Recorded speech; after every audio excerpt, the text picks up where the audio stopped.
Hey Year 11s, if you're watching this video, that means that you have already tried, but you're stuck. So I'm going to talk you through it, but at any point during this video, you should be pausing and trying to work ahead a little bit to see if you can do it for yourself, and then you can just let me catch up. Okay, let's get started with question number 1. Now, first of all, they tell us that this cone and this cone, this is cone A and this is cone B, that they have the same volume. They told you the radius and the sloping length, not the height, but the length of this cone. And they told you the circumference. Read the question carefully. They do tell you the circumference because that might be your problem. The circumference is 60. And they want you to work out the height if these volumes are the same. Now, I can't work out the volume of this one if I don't know that height, but I can work out the volume of this one. So I'm going to start by working out the volume of A, setting it equal to the equation for volume of B, and then rearranging to solve. So if that has just given you some ideas, maybe you want to pause now and try that for yourself. I'm going to keep going. So the volume of A, I know that it's going to be the area of the base, pi r squared, multiplied by the height, divided by 3. And I notice right away there's a problem here because I don't know the height. So I'm going to work the height out down here using a right-angled triangle there. So I'm going to go ahead and sketch a right-angled triangle. There's my base, and my sloping length is 15. My base is 5. And I need to work out that height. Now, I'm sure you can work that out for yourself, so go ahead and hit pause, use your Pythagoras, and work out the height. I'm going to keep going. I know that the height squared plus the base squared is equal to 15 squared. Okay, so that's going to be the height is equal to 15 squared minus 5 squared. That answer square rooted. And I've already worked this out, so I know that that was 225 minus 25. That's the square root of 200. Okay, so h is 200. So now going back up to my formula above, now this is just a bit of side working here, but it's necessary side working so that I can actually use the formula above. Going up to this formula above, I've got pi r squared, r is 5, pi times 5 squared, times the height, which is the square root of 200. I want to use the exact value, and I know that that's a long irrational decimal value, divided by 3. Okay, that's the volume of A. And you can continue through and simplify that as much as you like. Try not to round it in the end. Let's leave it as exact as possible. And I'm just going to go ahead and start setting up the formula for the volume of B as well. Okay, so this is the volume of A. Volume of B will be the same thing, pi r squared times by the height divided by 3. But I'm going to look over here and see what information I've got. I don't know what r is, I don't know what h is, but I want to find h, so I want that to be part of my equation, because then I'll rearrange my equation, get h on its own, and that's my solution. Okay, but I do need to work out what the radius of this is before I start. So like I did over here, I worked out the height. Here, I'm going to work out my radius. So if I know that the circumference, which is 2 pi r, is equal to 60 centimeters, I can just rearrange that to get r on its own. Okay, you can definitely do this on your own, so you should be pausing and doing that for yourself. Right, keep going here, 60. I'm taking this over to the other side, that's divided by 2 pi, and that simplifies just to 30 over pi. You can work out the exact answer if you like, or the decimal answer as you like, but it's not going to be exact. So I'm going to keep working with 30 over pi.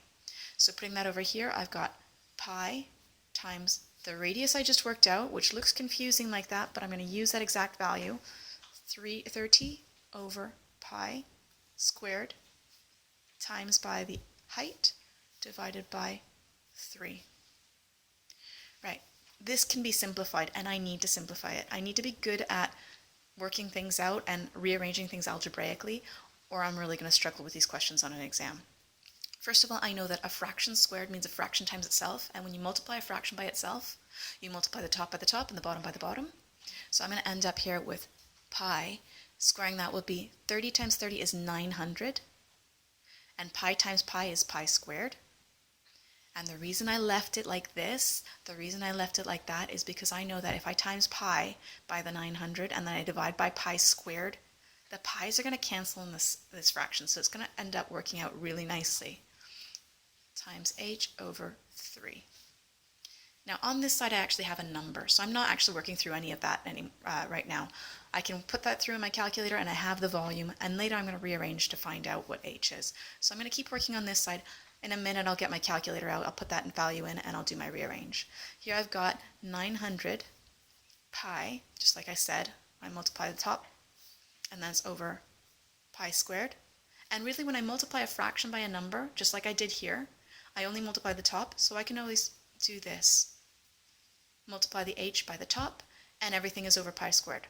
And that is over 3, which looks pretty confusing here, so I'm going to simplify that. That's going to be 900 times pi divided by pi squared. I'm going to cancel those pi's out, so that's going to be 900h, and I just need to divide by pi on the bottom. And rather than putting all of that over 3, I'm going to write divided by 3 here. Now, dividing a fraction by a whole number, you can treat that as a fraction if you like. I don't think you need to, because when you divide by 3, you can flip it and multiply by 1 over 3. The 3 is going to end up down here on the bottom, so that's going to be 900h over 3 pi, right? If you need me to show that working here, I can do 900h over pi times 3 over 1. That's what I did there, okay? I'm doing a lot of side work here, so I'm just going to box that in, put a little bubble around that. This is the working that I'm going through here. Okay, everything here is starting to look really nice now for getting h on its own. To get h on its own, all I need to do is take my 3 pi to the other side, multiply by it, and take the 900 to the other side, divide by it, and I'll have h on its own. Okay? So I need to work out what this is, and then do that rearrange. Go ahead and pause now and try that for yourself. Right, many of you probably worked this out as a decimal, but I've left it like this just to keep my values exact. And when I rearrange, like for example, when I take this 3 pi to the other side, here I'm dividing, there I'm going to multiply. I'm going to end up with a 3 on the top here, times 25 root 200 pi squared. The pi is getting squared. And if I times by a 3 on the top here, and I have a 3 on the bottom here, I know that that fraction is going to actually cancel out. Right, the 3, I can divide the top by 3, I can divide the bottom by 3, so that's going to cancel out. Oh, let me leave my 900 here for now. That's going to leave me with 25 square root 200, and that's pi squared. Now I need to move my 900 across, so over 900. Leaves me with h. Now you could work with all of this in decimals, that's fine. I'm just leaving it exact. So basically you've done your answer in decimals. You multiplied it by 3 pi, and now you're dividing it by 900. I'm leaving that just till the end. Now I can see that I can simplify this, so I'm practicing a little bit of my fraction work. I can divide both the top and bottom by 25. That's going to leave me with square root 200 times pi squared on the top. And on the bottom, if I divided 900 by 25, that's going to be 36 h. And here, this last bit I'm going to need to use my calculator for, because I can't square root 200 in my head. I know that's irrational. It's not a square number. I can't do pi squared in my head and divide by 36. Okay, so I'm going to do square root 200 times pi squared divided by 36. And I've got an answer of 3.87. Oh, 3.88 when I round that. 3.88. And that's h to 3 significant figures. And that was all in centimeters, so my height is in centimeters. It's still a single degree, or a single unit, one-dimensional measure. So that's going to be h equals 3.88 centimeters to 3 significant figures.